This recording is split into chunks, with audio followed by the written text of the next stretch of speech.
Showrunner Ryan Condell discusses the Cargill twins' clash in Season 2's pacing. The second episode of House of the Dragon Season 2 showcased a beloved scene from George R.R. Martin's Fire and Blood, the intense clash between the Cargill twins, Eric, Luke Tittenser, and Eric, Elliot Tittenser. Their identical looks are weaponized by Sir Criston Cole, Fabian Frankel, in a daring assassination attempt on Queen Rhaenyra, Emma Darcy. Below, showrunner Ryan Condell answers questions about this pivotal episode in the HBO hit series, which has been renewed for a third season. The twins' fight is a sequence I loved from the book and eagerly anticipated in the show. Although Otto Hightower, Rhys Ifans, ridicules the plan, it almost succeeds due to its mad brilliance. You enhance the scene by having the twins clash in Rhaenyra's bedchamber, directly endangering her. Can you elaborate on your adaptation choices for this sequence? The book offers multiple versions of this story. I've always been intrigued by the Cargill twins because Sansa Stark romanticized this story in the Song of Ice and Fire books. Sansa's vision was akin to the Princess Bride duel, but the reality would be much more brutal and gritty. We aimed to find the core narrative. There's a version where they curse each other as traitors, but that didn't align with the characters we'd established.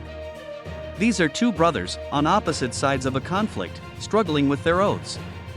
This makes it a tragic tale, as they end up in mortal combat to uphold their vows. A standout scene for me in the first two episodes was the wagon wheel getting stuck during the funeral procession.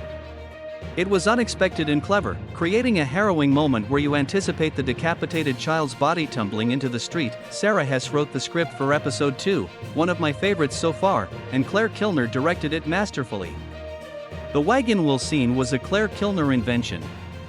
Sarah wrote the sequence as a propaganda campaign by Otto using J. Harry's, Michael Carter, body to sway the small folk against Rhaenyra.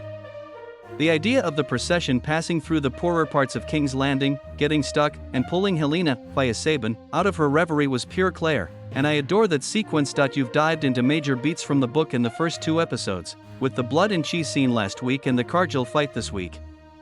Is this the pace fans can expect for the rest of the season? I've reviewed most of the season back to back, and it's a pretty pace-wise season. There are peaks and valleys where significant events happen, followed by moments for characters to collect their thoughts and recover. The show's pace will likely feel faster than Season 1.